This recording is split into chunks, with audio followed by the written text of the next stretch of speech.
right, hey, this is Act 2 of the podcast. We're getting right back into it. If you missed Act 1, go back and listen to that thing. Otherwise, this isn't going to make any sense. Okay, see ya. Rebecca says, I get clickbait ads for a personal investigation company to find cheaters. It seems to be the same group of actors. Brad Bull Brain Chris says, bullshit theater.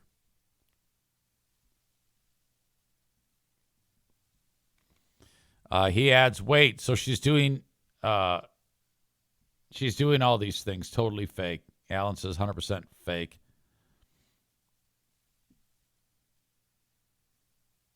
Yeah, that's stupid. God damn it. Fucking asshole.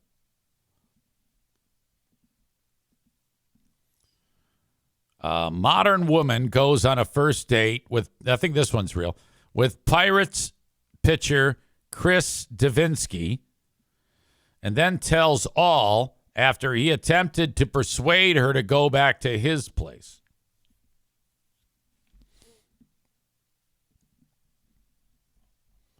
Now, maybe I'm just an idiot and I want this to be true, but I mean, I think that if it's not, that's because it's a famous guy that she went on a date with. Let's see what she has to say. So I'm on my way home from a date, and this date was with a Pirates player. I didn't go into this date thinking like he's gonna be a really good guy, you know, like you. Okay, first mistake. Most athletes are he-whores.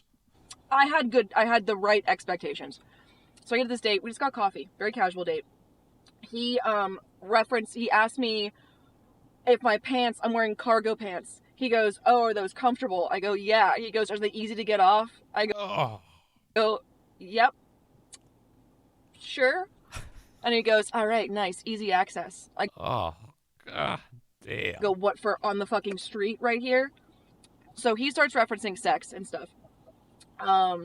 And then he goes, let's have a staring contest and let's Oh, boy, that's unnerving. Let's see. He goes, winner gets a prize. And I go, okay, if you win, what do you want? And he goes, okay, she's playing the game though. She should have just left. He goes, a kiss. I go, of course it is. And he goes, what do you want? And I go, a second date. I don't want a fucking second date. I don't want a second date. Why'd you say that? So you should have kicked him in the balls. So we do. He's like, best 2 out of 3. I go, okay, cool. So I lose the first one. I have contacts and naturally dry eyes, so I lose. And then he goes, all right, let's add something to this. He goes, if I win, I'm adding something to it. If I win, you can't add something to it. This one, you have to drive me back to my place. So drive you to your place. You're a professional athlete. And you can't secure yourself a fucking Uber home. And he goes, let me merge, bitch. And he goes, I mean, I can, but like, I just rather you do it. Like, game recognized game. By the way, bullet dodge for both of these people. For her, because he's a creep. And for him, because you can't live with a woman who cackles like that. Like, save that $20. But I was like, no, I'm not doing that. I'm going home. Like, I'm driving myself home. I'm not going downtown. And he goes, well, shit, you might as well just drive me back to your place too then. Like, this man fully expected to fuck at 4 p.m. on a Thursday after one singular coffee date. Yeah, who are you, Hurricane Ashley? I'm kidding. So then at the end, he hugs me goodbye, and I go, man, you better start walking. You got a long walk ahead of you. He's like, yeah, you're fucking right about that. So then I left. And honestly, that was the exact date that I had expected. That was the exact interaction. I'm actually impressed that my intuition was as accurate as it was, because this was for the plot, but it was exactly what I anticipated. Man, that was fucking incredible. That was hilarious. I can't imagine what dating is like. Oh. Nick says he's had earlier sex than 4 p.m. Rebecca says, nope, she's annoying. Bread Bull Brain Chris says she seems a bit unbalanced. David says she sucks. Bob says that laugh is unnerving. Birch says, as obnoxious as she is, there is zero chance I would want a second date. Alan says, asshole of the day, this bitch. What the fuck? Nick says, he must be ugly, LOL. We have a salty group of people that are here today. Nick says there are women that would love this. Bread Bull Brain Chris says smooth. Amanda says men suck. This is now the fucking norm. All right, so now everybody is hating on that chick, not the guy. Yeah, honest to God, I cannot imagine myself dating. I don't think I would. But, you know, to me, it would all have to be organic. I wouldn't seek it out on the goddamn apps. It's just annoying as fuck to think that that's what people do and how they behave. When Pooh Bear and I mean, it was so old-fashioned. The year is 1989. I'm 18 and a half years old. I had been dating this chick who's now, I mean, my God, I've shown pictures of her. Her name's Julie. She looks like 50 miles of bad road now. Thank God that didn't last. She broke up with me right when we got back from Christmas vacation at CMU. She lived in Sweeney Residence Hall, where Linda used to live. In fact, Linda, what year did you get your bachelor's degree? I know you lived in Sweeney Hall, but when? You may have been nearby when this happened, because you knew Pooh Bear before I knew Pooh Bear. So I'm kind of butthurt. Just got pushed to the side. As I'm walking back to my dorm, I have to walk past the front desk from this dorm. There she is, Pooh Bear, and her giant Coca-Cola sweater and her knit stirrup stretch pants. Bright red hair, bright red.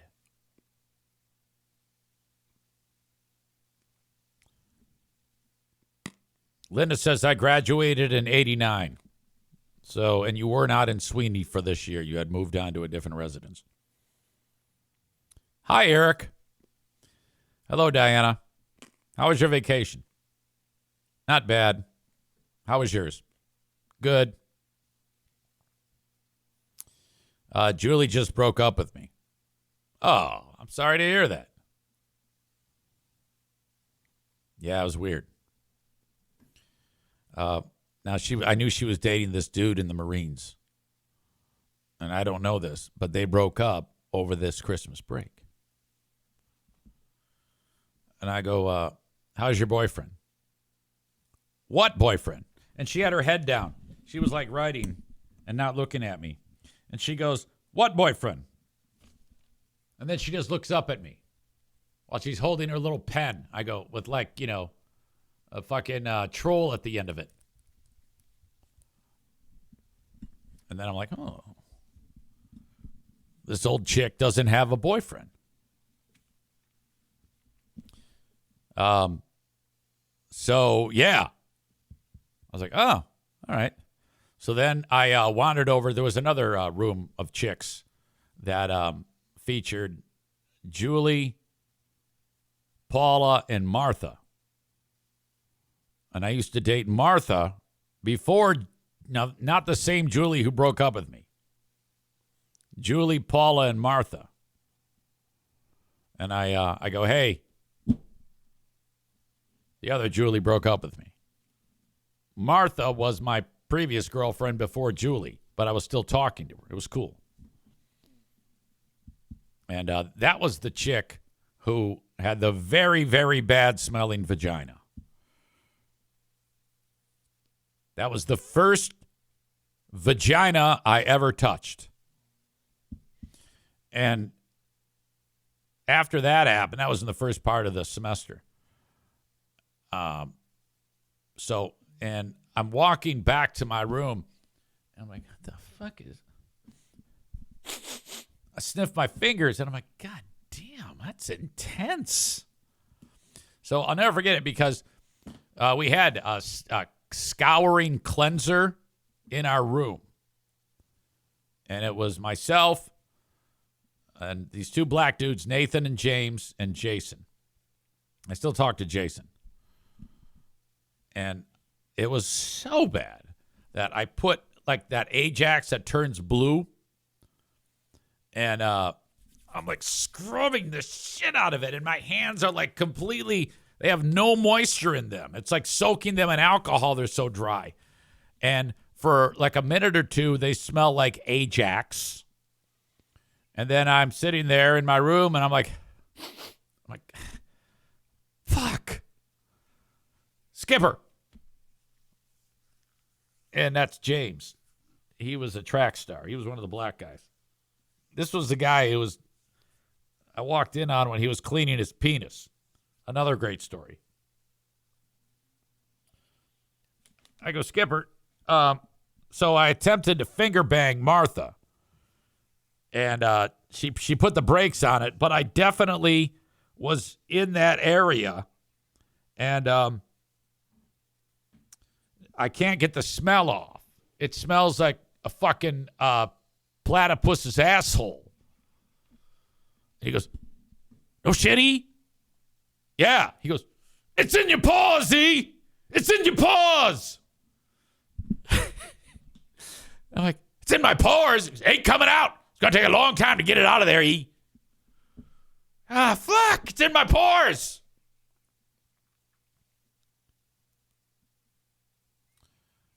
I'll never forget one time I walk into the room and he's on the bed. He's seated on the bed, 100% naked, with his legs open and this enormous crank, just like snuffleupagus fucking nose hanging down. And he's got alcohol and he's putting it on a rag and he's like holding his crank between his legs like this, and he's like cleaning it. Skipper, what are you doing? I'm cleaning myself. I always do this so I don't get burnt. I guess the idea was if you bathe your penis in rubbing alcohol, you will protect yourself from some type of venereal disease. And I'm not 100% sure that that's the way it works. I've never had a venereal disease, but he swore by it. I was like, oh, great. Here's Skipper cleaning his fucking baby arm with rubbing alcohol. So anyway, I go up to Martha. It's in your paws, Z. Her room with Julie and Paul. And I go, hey. So, yeah, Julie broke up with me. Oh, my God, it's terrible. Yeah, I know. But you know what?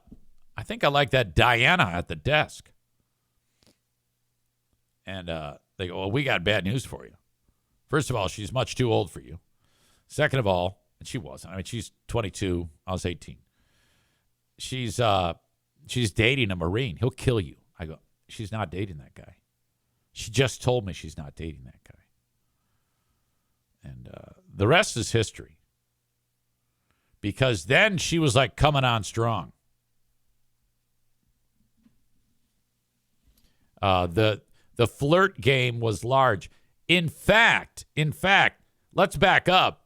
Prior to that moment when she was at the desk after Christmas break, prior to Christmas break, we were in my buddy Tony's room, who was in our wedding, and we watched a movie together, all three of us. And there was no hanky-panky, but I could feel like I kind of like was attracted to her, and there was some degree of tension, and I walked her to her room. Okay, see ya. Have a good Christmas. Bye-bye. And then that was that. And then I kind of like forgot about it. So it's kind of was in the goddamn stars. Holy shit. And now here we are, going on 40 years. 37 years together. And it'll be 34. Wait a minute. We were married 92, 02, 12, 22. Yeah. It'll be our 34th wedding anniversary coming up in July. Absolutely fantastic. Very much a Friday feel to what is going on here.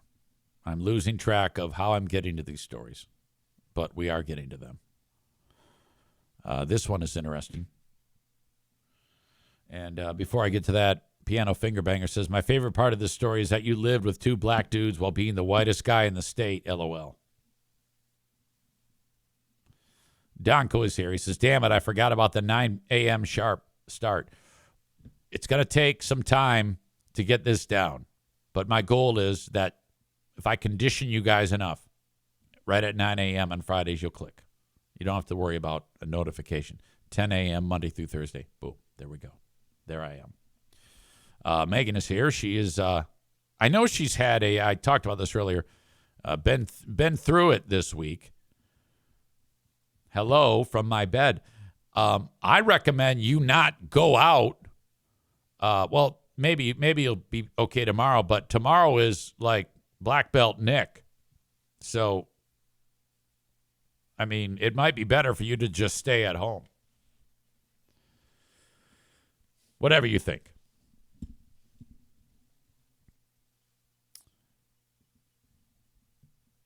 Waymos are those cars that pick you up and there's no driver. Occasionally those things go crazy. And they went crazy in this neighborhood in Georgia, near Atlanta. Video here captured several of the self-driving cars just clogging up a neighborhood cul-de-sac. The people living in the Northwest Atlanta neighborhood say dozens end up circling their community. Channel 2 Steve Gelbach is on one street where they want the Waymos to stop. It's almost every little cul-de-sac around our area, so I think it's a real problem. Waymo after Waymo after Waymo enter this dead-end street, usually early in the morning. I think yesterday morning we had 50 cars that came through between 6 and 7. I don't know what's more annoying, the Waymos or this woman's vocal fry. On Battleview Drive started seeing the autonomous driverless cars 2 months ago, but the groupings and large number of Waymos just started circling in and out in the last couple weeks. They even shared video with us when neighbors used this little guy to put him right out here in the street to block the Waymos from getting into the cul-de-sac, and you can imagine what happened next. Yeah, it just became a clusterfuck. We had at one There's like 50 of them just waiting. Waymos that were stuck trying to figure out how to turn around. The Waymos are empty and not picking anyone up, and parents are worried, not only calling it excessive, but dangerous. We're families, we have small kids, we have animals and pets, we've got kids getting on the bus in the mornings, and it just doesn't feel safe to have that traffic. Neighbors reached out to Waymo and have not got a response. They've also contacted their council member, representatives, and GDOT, and don't know what to do. We would just like to see them stay on main traffic roads. I don't think there's any reason to be on small residential cul-de-sacs if they're not picking up somebody. Steve Gelbach, Channel 2. Wait, what do you do? I mean, the primitive side of me wants to put down spike strips and damage the vehicles, but then they'll just stay there.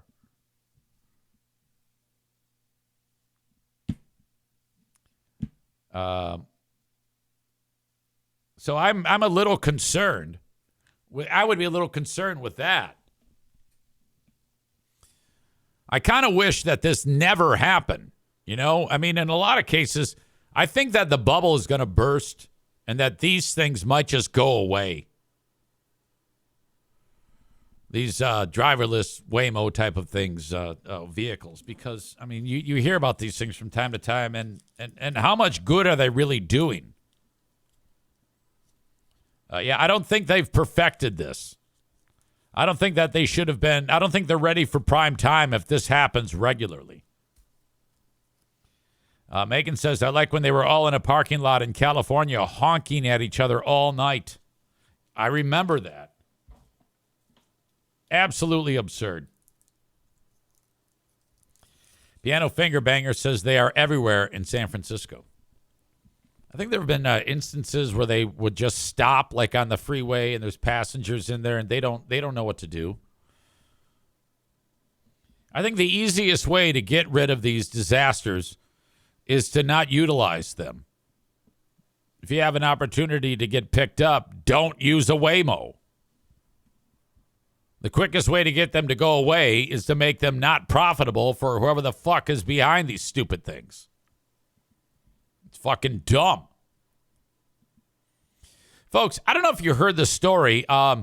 If you're a follower of our pal Stu McAllister, one of the top actors, comedy actors in West Michigan, for his work on the show On Air, or Off Air, sorry, that will be premiering in a couple of weeks at the Wealthy Theater. Stu has announced that he has been fired from his famous gig as a Dippin' Dots delivery man. And I think we need to get blowing a call to big fella Stu here.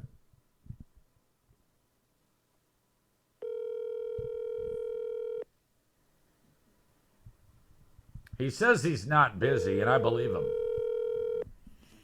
I think he's been like mowing people's lawns now, like he likes to do in a charitable effort.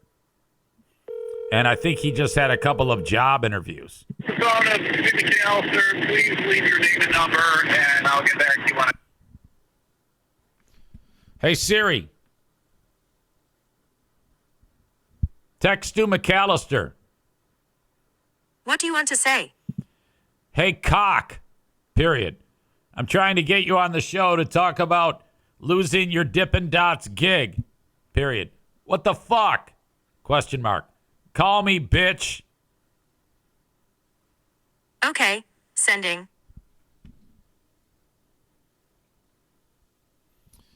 Megan says maybe he could get a job with Nate Zelinsky. He needs a gig. This man needs to be working.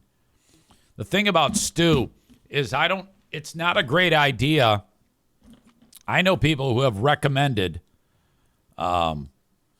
Stu for other gigs, and then it's become a catastrophe.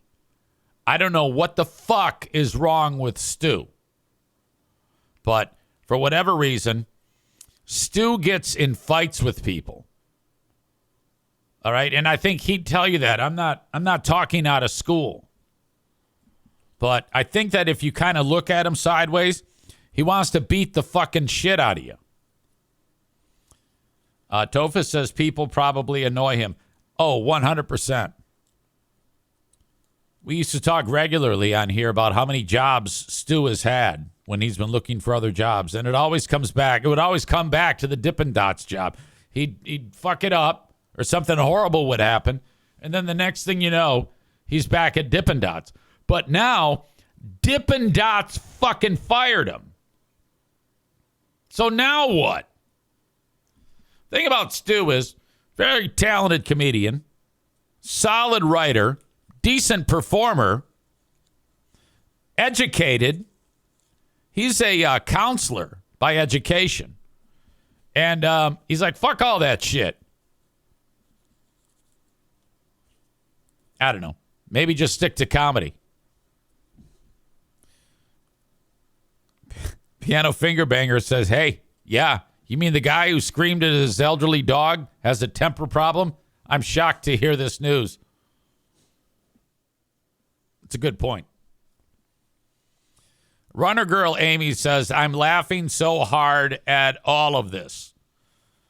Megan adds, like, did he fart on the Dippin' Dots? Let's see. Alan has a question. Where is it? Who's been fired more, Stu or EZ? All right, well, it depends. Are we going to count every... Okay, let's go with...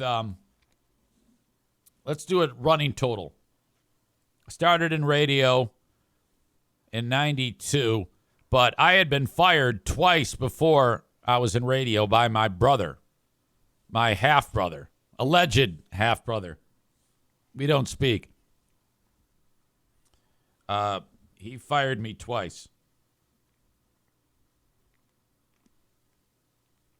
Next firing, WIMZ.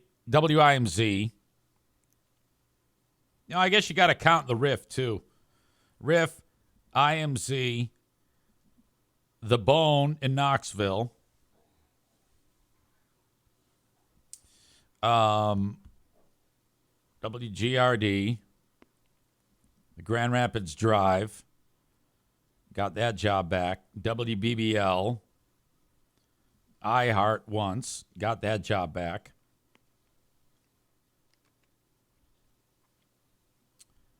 Gift of Life, Michigan. I don't know. Does that count? I was an ambassador. I was a media ambassador for, as a 1099 employee for Gift of Life, Michigan.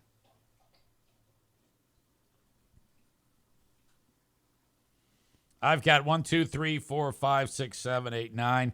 9 not counting Gift of Life. 10 counting Gift of Life. Nick says Bosco's Pub. Now, Bosco's Pub went belly up. Does that mean I got fired? Does that count? Because if that's the case, Deltaplex counted that one already. FBHW counted that one already.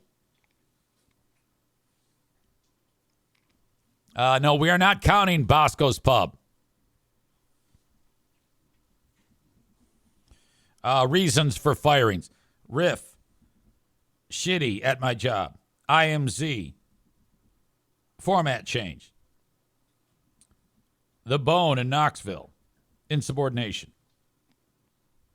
GRD. I guess insubordination. Cumulus. BBL. Format change. iHeart. Downsizing. Grand Rapids Drive. I guess insubordination. And then I forgot what's after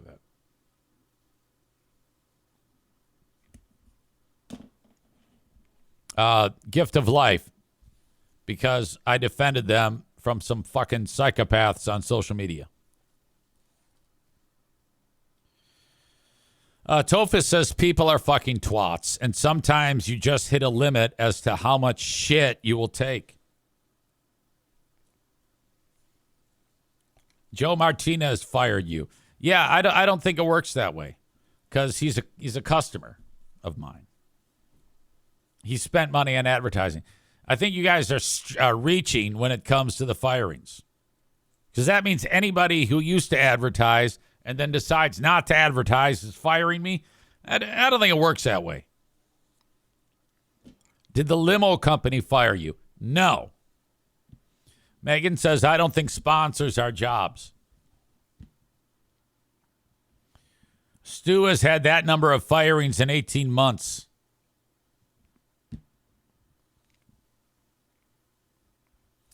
Anyway, poor Stu.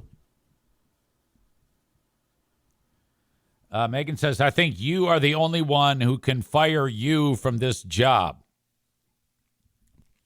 Starman is here. He says, I'd list the jobs I've had, but there's a limit to the chat. My God, you're not kidding.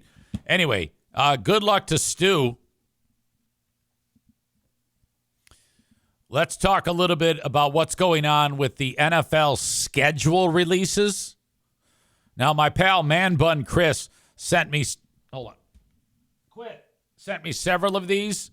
This has become a thing where, like, when teams release their schedules, they do it in a creative, fun way. Now, if I were running an NFL team, I wouldn't do any of this fucking shit. I would just post an image on Instagram that says, here's who we're playing this year. It seems like a pain in the ass. The Vikings did one, and I'm going to play it up until a point, and then I'm going to pause it to focus on something that's absolutely outstanding.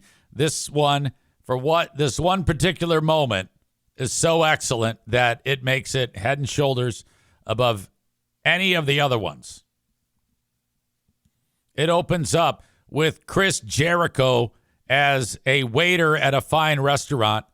And I don't know who the guy is who's at the table. He plays for the Vikings. I think he's the kicker for the team. He's playing a part. And the idea is it's a 17-course menu. And each of the menu items are a different team that they're playing on the menu. And the Vikings are going to eat up their competition. Aha. All right, here is your Gatorade, purple, of course. You've had a chance to look at the menu. Anything stand out for you tonight? Honestly, everything looks pretty good. Well, you are absolutely correct about that. We have a very balanced menu, as you can see. 17 different dishes, each one sourced with ingredients from across the country. Week 9 has recently been reviewed as I'll do the whole thing. Excuse me? Yeah, I'll take it all. Every dish. Okay. Do we have any allergies? No. Just cables and camera wires. This is going to take a long time I don't even know that reference. Did he trip over a cable or a camera wire and fall down? to prepare. It's a lot of food. So is that okay? Oh yeah, I got time.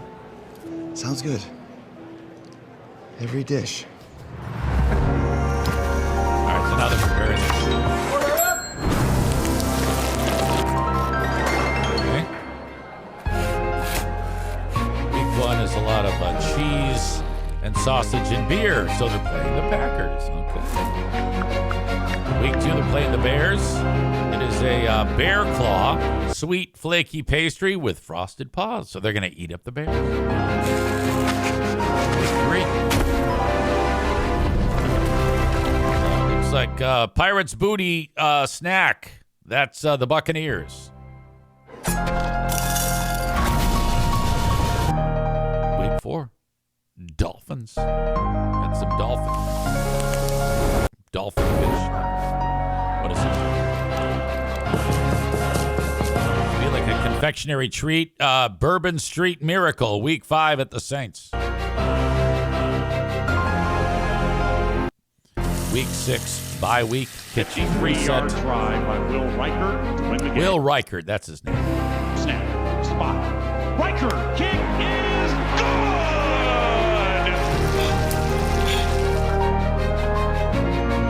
The next is a horseshoe Wagyu steak. It's a dish shaped like a horseshoe. Man, I wish I could kick like that. This is they're taking on the Lions here, so there's your Kitty Cat Delight sushi grade canned tuna with a catnip kick. Ah, yes, this has got to be Buffalo Bills. Buffalo wings. Outstanding. The wings break the table. All right. Next up. What is this one? It's another Packers reference, okay? Week 11, Silicon Valley Special, the 49ers. Awesome. Week 12, the could we please take a photo with you? Absolutely. Thank you. Yeah, of course. Will the thrill. Boiled peanuts against the Panthers. I don't get that reference. Okay, this one. TikTok cookies. Week 14 at Patriots. See comments for full recipe. Now, this recipe here on the video that you see, it doesn't feature what was it. They may have changed it. But if you pop over to here,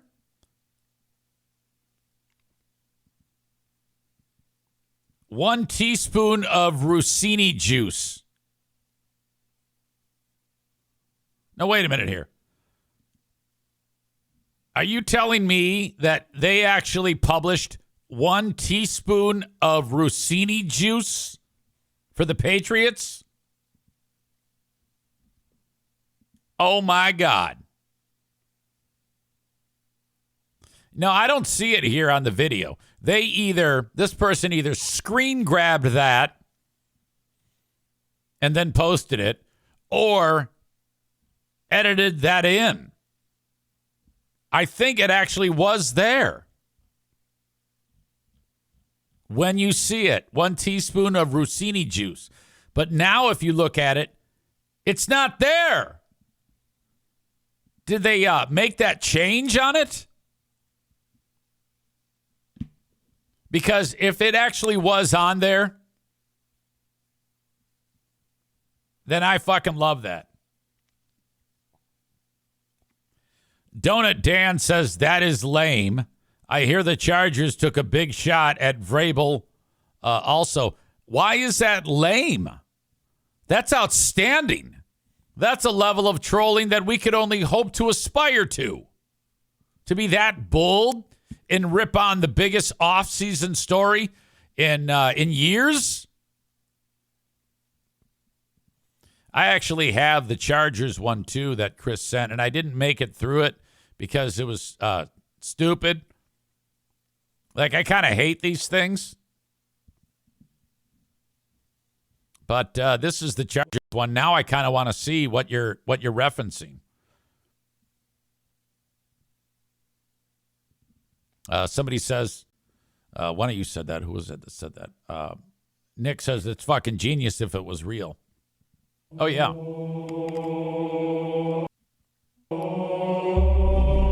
This is the Chargers one, which for some reason I can't make it full screen.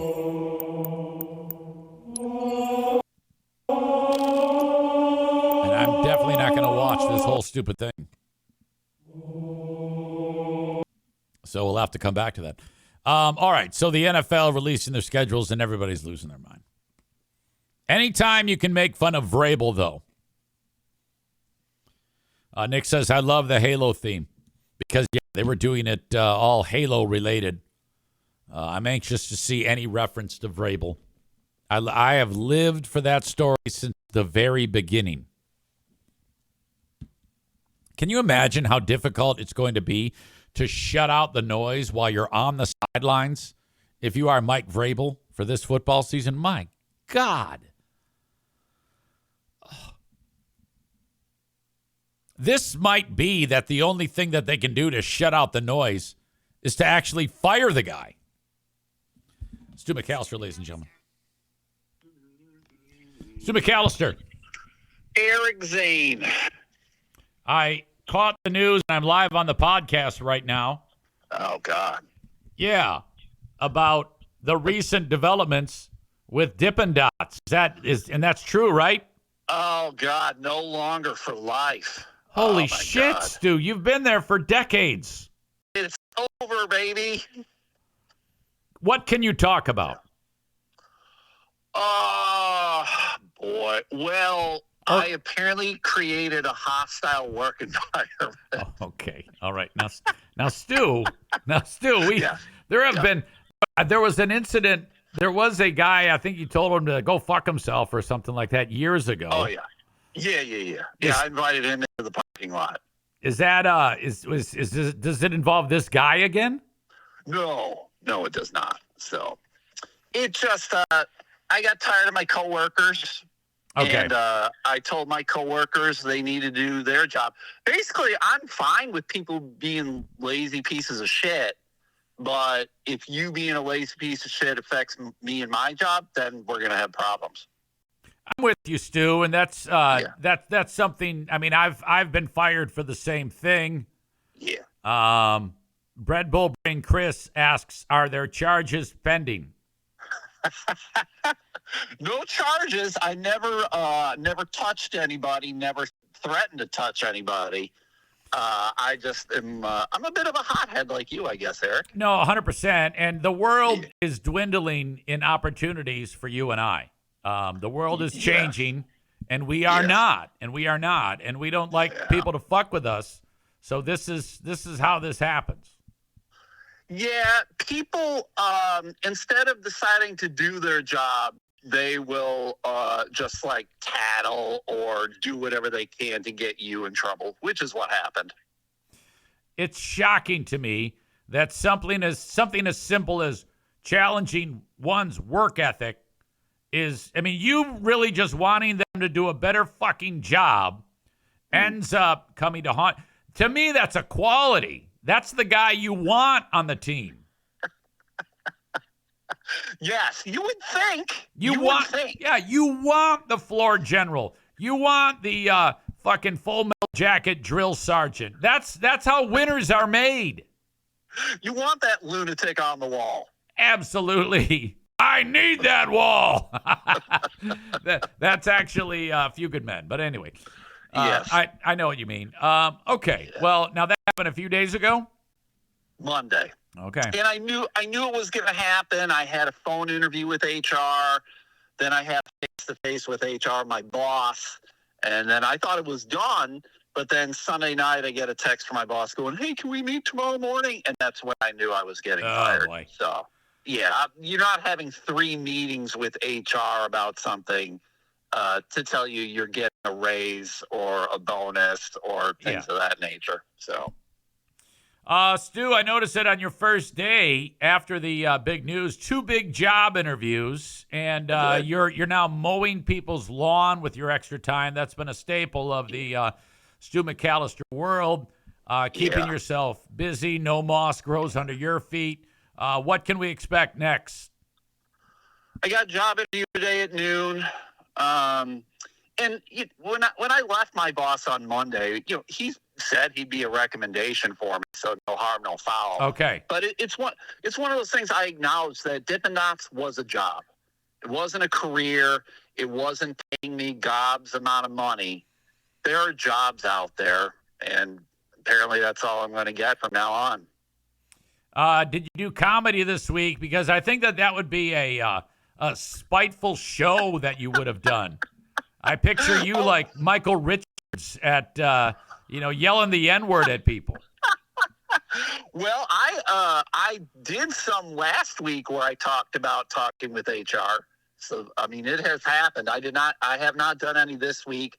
I got 2 next week, so I'll continue to talk about it. In 2 weeks and a day, the premiere of Off Air takes place. Yeah, I'm excited for it, man. It should be a good time. I haven't seen the end result, so I don't. I'll be surprised, just like you. I think Abby is planning a Q&A after the screening for people, so we'll see how it goes. Should be good. If she has a meeting after with, hey, what could we have done differently? Sure. I have a bit of input, and you can say, Eric Zane says, don't have a retard make the trailer. Because the trailer was the worst thing I've ever seen in my entire life. That was Abby. I don't know what to tell you. You tell her it was shit. You tell her I said that. It was absolute shit. Oh, you're not coming?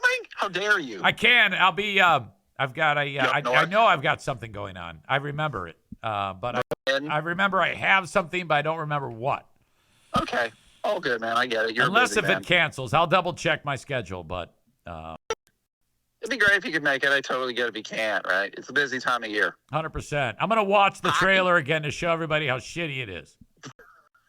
I'll say this for Abby. Like, I think this is her first experience clearly doing all this stuff, and she's kind of learning on the fly. Yeah. So I'll give her props all the way. Oh, absolutely. She's immensely talented, but at everything except making trailers. I do wish that she would get more help, but her budget is like 0. Yeah, that's true.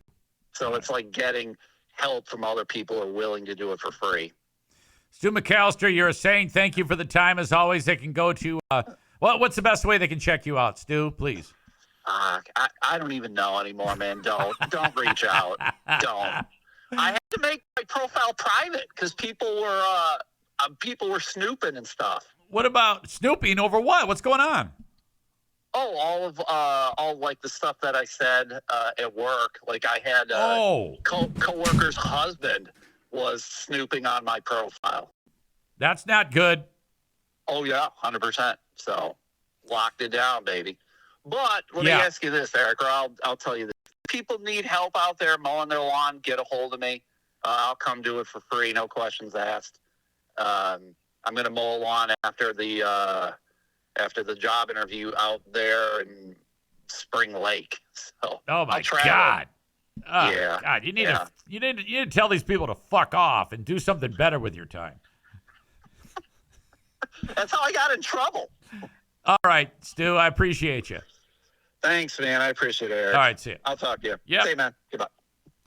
It's Stu McAllister. You may have heard like a loud noise in the last little bit of that conversation with Stu. That's because a key piece of equipment is now on the floor.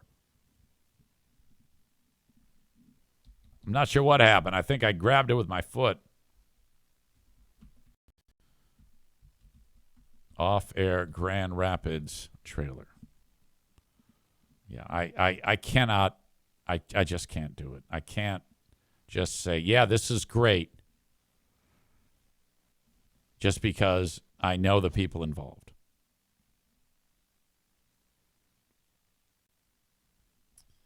Let's see. Do I have a trailer? I don't think I do.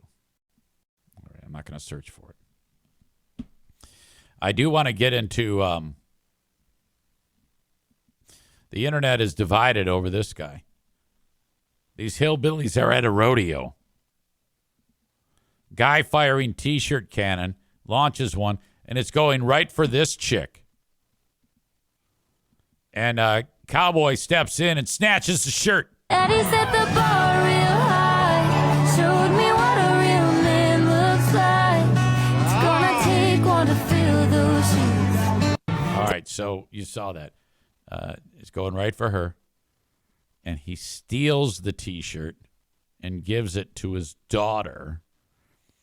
Daddy set the bar real high. This chick right away is you can tell she's like, oh, fuck you. The wife of Cowboy here posted the video and put the stupid music and Daddy, will you catch me a shirt? And she posted it like, hey, this is great. This is really cool. This ended with our daughter giving the shirt to the lady, but man, the great lengths this man will go for his girls. The dad. Well, yeah, he'll step in front of the chick and catch the T-shirt to give the T-shirt to the daughter. Now, there's two camps in this.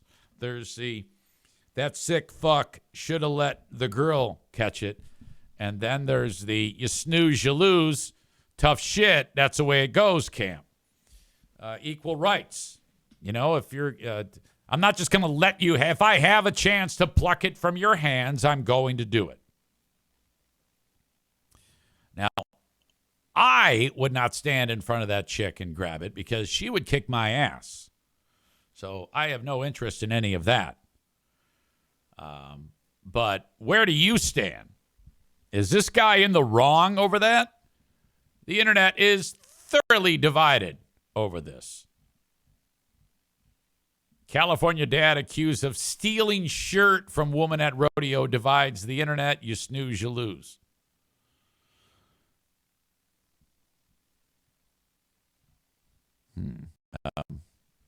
Some of the comments.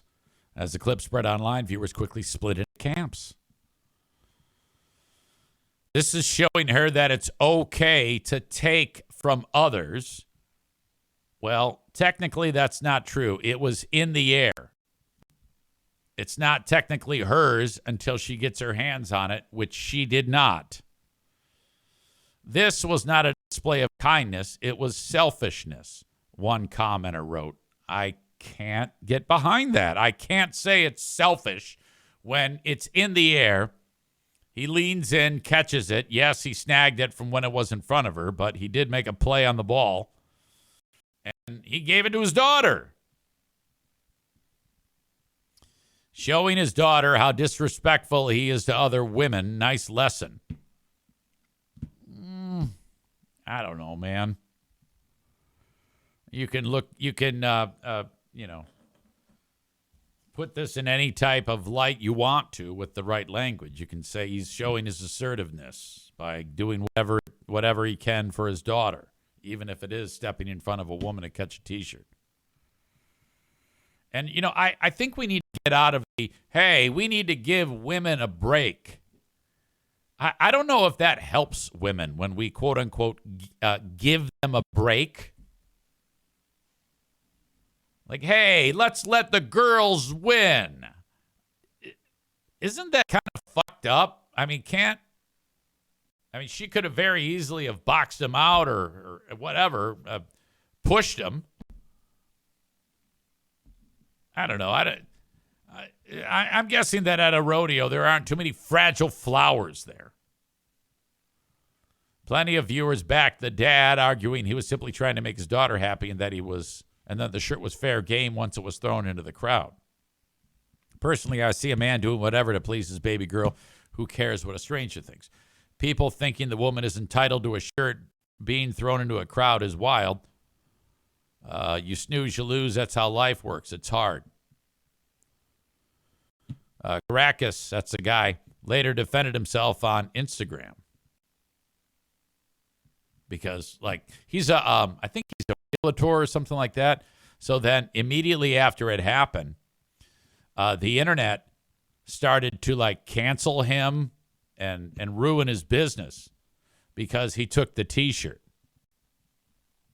I went to the SLO County Sheriff Rodeo, caught a T-shirt that was thrown into the audience, and I've been called every name in the book since then. Now, my question is, if that would have been a man sitting next to me or standing next to me, would this have gone so wild? I went to the SLO County Sheriff Rodeo. Well, of course not. Which is my point. I don't know if it helps anybody to, we got to let our girls do stuff. We got to let our girls win. Yeah, fuck that shit. Women are not fragile, delicate flowers. They'll beat your ass just as quickly as a man would.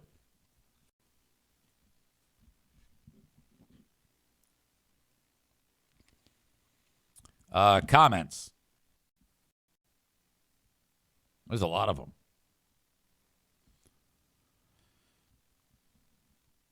He knew it wasn't her size, says handsome Kev GR. Cole says, fuck that lady. Donko says he didn't steal it. He caught it. Tough shit, lady. Well, to be fair, I didn't hear the lady complaining. Well, she was maybe bitching at the guy in the video, so maybe a little bit of that. As long as he didn't steal it from a kid. Cole says survival of the fittest. When the shirt is in the air, anything goes. Birch says as a kid, a grown man tried to steal a foul ball. Nick says, it's called an interception. It should be celebrated. What if she would have ran in front of him and caught it? Everything would have been fine.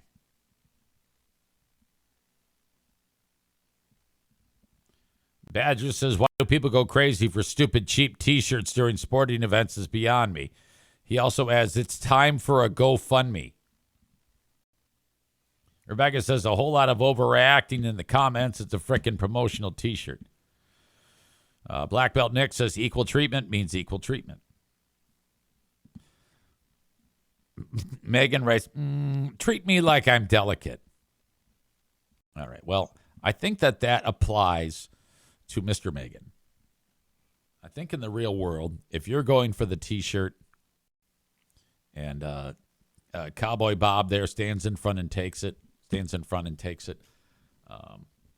and you come to me and say, hey, he should have let me have that T-shirt because I'm a girl. I'm going to be like, ugh, come on.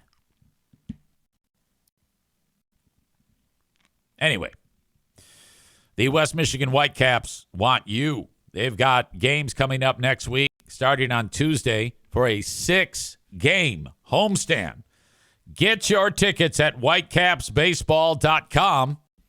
As low as $14. All sorts of great promotions for every single one of the games in the upcoming week. You can gather up your crew and get there for day games, night games, weekend games, It's all there for you at whitecapsbaseball.com. $14 a pop, as I said, for the lowest price tickets, and on their way up after that. And always wanting you to support the local sports teams in and around my neck of the woods. If you're not in West Michigan, it's totally fine. Just say, cool. As is, I also have Berlin Raceway on board, another great affordable family fun ticket. $14 if you buy online up till midnight tonight, and then they go up online. And if you buy online, you're saving money because it's like $5 more at the gate. So buy them in advance up until midnight tonight. Get your tickets. 15 and under free, parking free. You can bring in coolers, 12 by 18 cooler. They do measure with all of your snacks and food. You can put a turkey dinner in there if you want. And all of your beverages, as long as they're not glass and no booze. You buy booze inside. So all those reasons makes it an incredibly affordable family fun adventure. BerlinRaceway.com. Featuring the Coleman Lutz 500. Now, the Coleman Lutz 500 is down 3 participants in the audience because of recent developments that I will not speak on. Not my place to say. All I can tell you is that in about 4 years, we will be able to add one of our former spectators for the Coleman Lutz 500 as soon as he turns 18. Get your tickets at BerlinRaceway.com. $14 a pop, BerlinRaceway.com.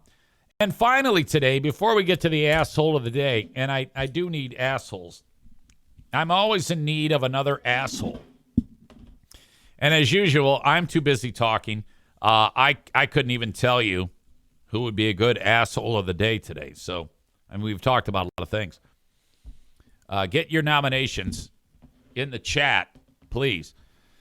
If you are without health care, you need to get it. Like Stu McAllister there. He needs some health care. He should reach out to Frank Fuss. I think that Stu needs mental health care, actually. Go to appointmentwithfrank.com and fill out that information. Frank will get a hold of you, and then you can begin the process of getting your insurance from the marketplace, healthcare.gov. Do that, and you can get into an insurance policy so those without jobs, in between jobs, whatever, self-employed, maybe the boss does not offer health care, reach out to Frank. Appointmentwithfrank.com for more information. Linda says, Stu. Stevie suggests the baseball player on the date. I think other people want the chick who busted the baseball player on the date. But I've gotten a few that make more sense, I think. The lady who makes the fake cheater videos, the clickbait bullshit, that's fucking stupid. Fuck you. I want those to be real, but they're not. Okay, folks, see you tonight. Gunner and the Grizzly Boys, Gun Lake Casino, free concert. Go, go, go. Go see Gunner. He will not let you down. He's so much fun. The band is great. So I'm excited about that. Ben Glaze will be there. Come see us. Have a great rest of your day, folks. Talk to you on the Patreon bonus, and bye-bye.